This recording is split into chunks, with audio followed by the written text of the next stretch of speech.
Melanjutkan cerita sebelumnya, setelah kedatangan pria berubah emas yang ingin mencuri murid Sue Ying, kemudian setelah perenungan lebih lanjut, orang akan menemukan dia terkejut. Bocah ini, yang baru berusia lebih dari 20 tahun, telah mencapai dunia yang sangat tinggi dengan teknik tombaknya, ranah master hebat.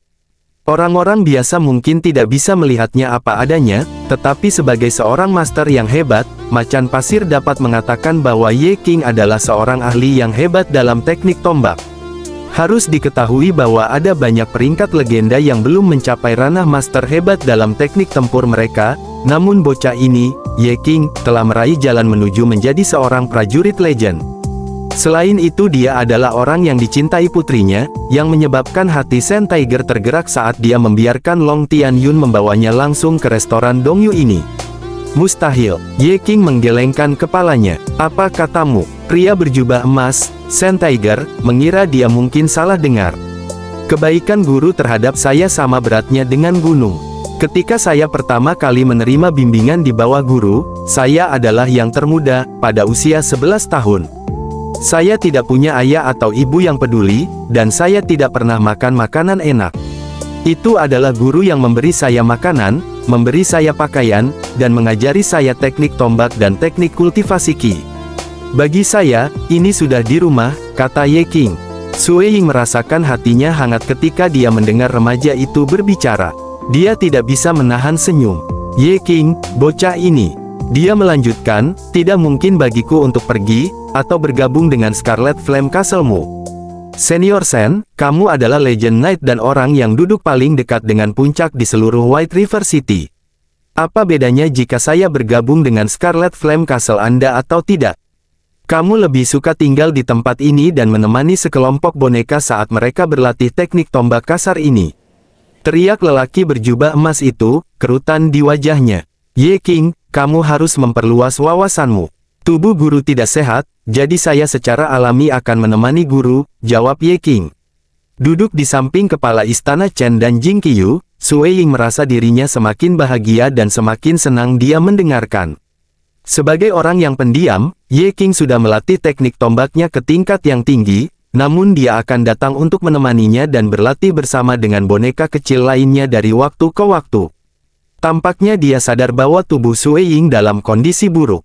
Memang, dari semua muridnya, Sue Ying paling menyukai Ye King ini. Pertama kali dia melihatnya, Ye King baru berusia 11 tahun, anak yang kurus, lemah, dan berotot.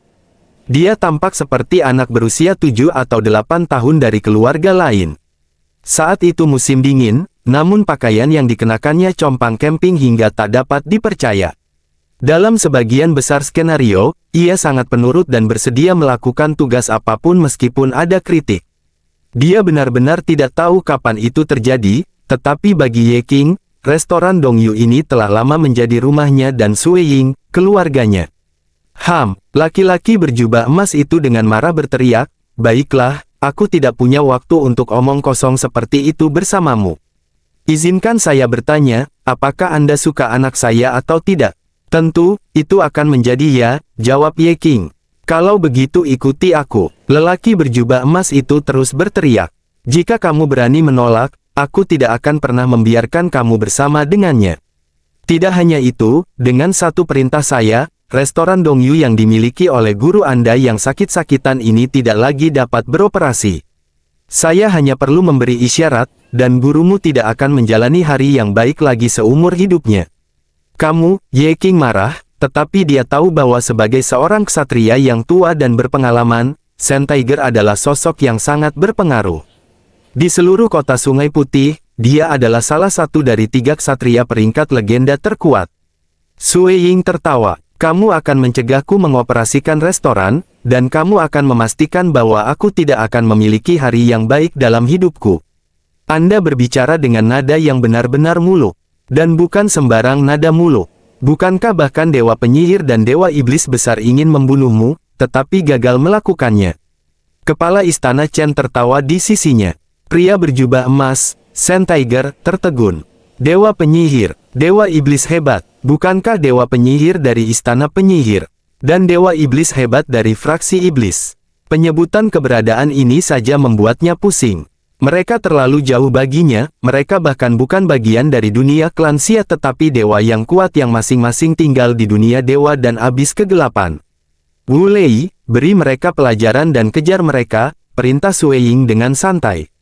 Ya Tuan, pria tua berambut putih itu mengakui dengan hormat. Semua orang di tempat pelatihan, Scarlet Flame Knight, Sand Tiger, kelompok bawahannya di belakangnya, Long Tianyun, dan Ye King semua melihat pemandangan ini dengan linglung. Pria tua berambut putih itu kemudian berbalik ke arah Scarlet Flame Knight, Sand Tiger. Kamu, Sand Tiger tertegun. Orang tua ini memiliki keberanian untuk melawannya. Kamu berani tidak menghormati tuanku. Pria tua berjubah putih itu mengulurkan tangan dan kabut putih segera terbentuk di telapak tangannya. Dalam beberapa saat, telapak tangan yang tertutup kabut putih ini menyambar pria berjubah emas yang hanya bisa merasakan sekelilingnya dipenuhi kabut. Terlepas dari usahanya yang putus asa untuk berjuang, dia tidak bisa melakukan apapun untuk membebaskan diri. Dia mengungkapkan ekspresi ketakutan, dia, seorang ksatria peringkat legenda, bahkan tidak bisa berjuang atau bergerak sama sekali. Setelah dicengkeram oleh telapak tangan yang tertutup kabut putih, Sand Tiger segera ditampar ke tanah, anggota tubuhnya diperpanjang. Posenya membuatnya tampak seperti sedang bersujud. Peng, peng, peng, peng, peng, peng. Si ksatria api merah yang agung dan agung, Sand Tiger, saat ini menghadap ke tanah. Dalam sekejap mata, dia ditampar berat ke tanah lebih dari 100 kali, begitu beratnya, hingga dia mulai muntah darah. Seberapa tirani tubuh seorang ksatria peringkat legenda. Dia bahkan telah meludahkan darah, namun tidak ada satupun pemahatan yang terlihat di tanah.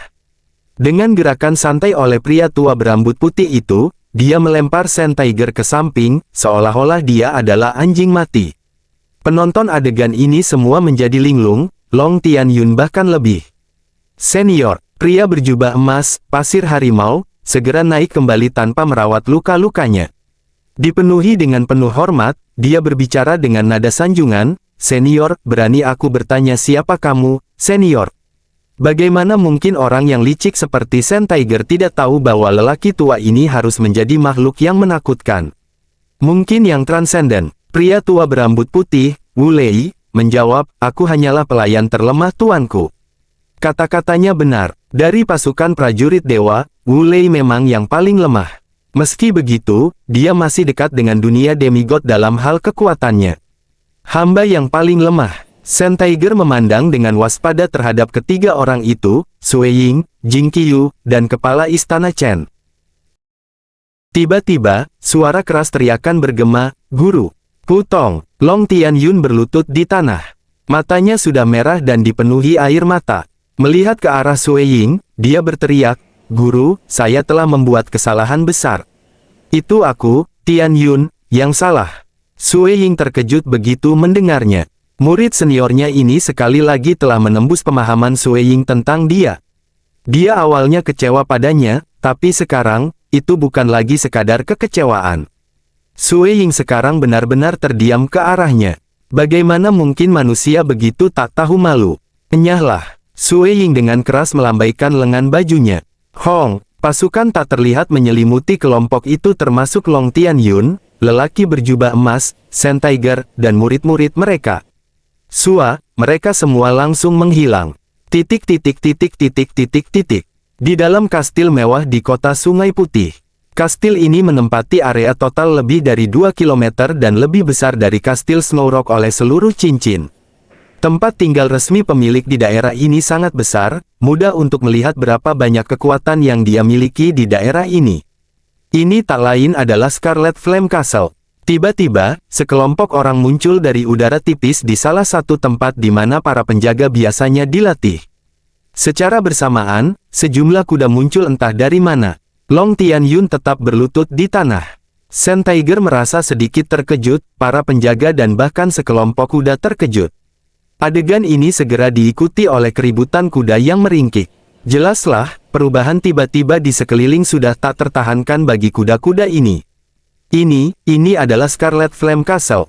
Sand Tiger tertegun. Ini adalah rumahnya, jadi dia secara alami bisa mengenalinya. Kami di sini di Scarlet Flame Castle. Long Tianyun ditipu. Dengan lambaian lengan bajunya yang sederhana, dia membawanya dari Dongyu Restaurant ke Scarlet Flame Castle. Pasti teknik iblis. Dari pengetahuan saya, Transcendent biasa tidak begitu tangguh. Kecuali, apakah dia demigod legendaris dari Xia klan kita? Sen Tiger tertegun ketakutan. Pada saat ini, sekelompok penjaga serta kerabat mereka semua bergegas. Mereka juga terkejut dan bingung. Seorang remaja wanita berjubah hijau dengan mata cerah dan gigi putih berlari mendekat. "Ayah, bagaimana kalian semua sampai di sini?" "Ah, ayah, mengapa tubuhmu berlumuran darah dan sangat kotor?" "Ki kecil, putriku yang taat." Sen Tiger memang tertawa terbahak-bahak. "Tidak banyak, ayah baik-baik saja. Tentang hal itu kamu dan Ye King, ayahmu menyetujuinya." "Saya menyetujuinya dengan sepenuh hati." "Haha, jika kamu punya waktu, bawa Ye King ke tempat kami." Ye King dan aku, wanita remaja itu dibuat sedikit linglung dengan kedatangan kejutan yang begitu besar.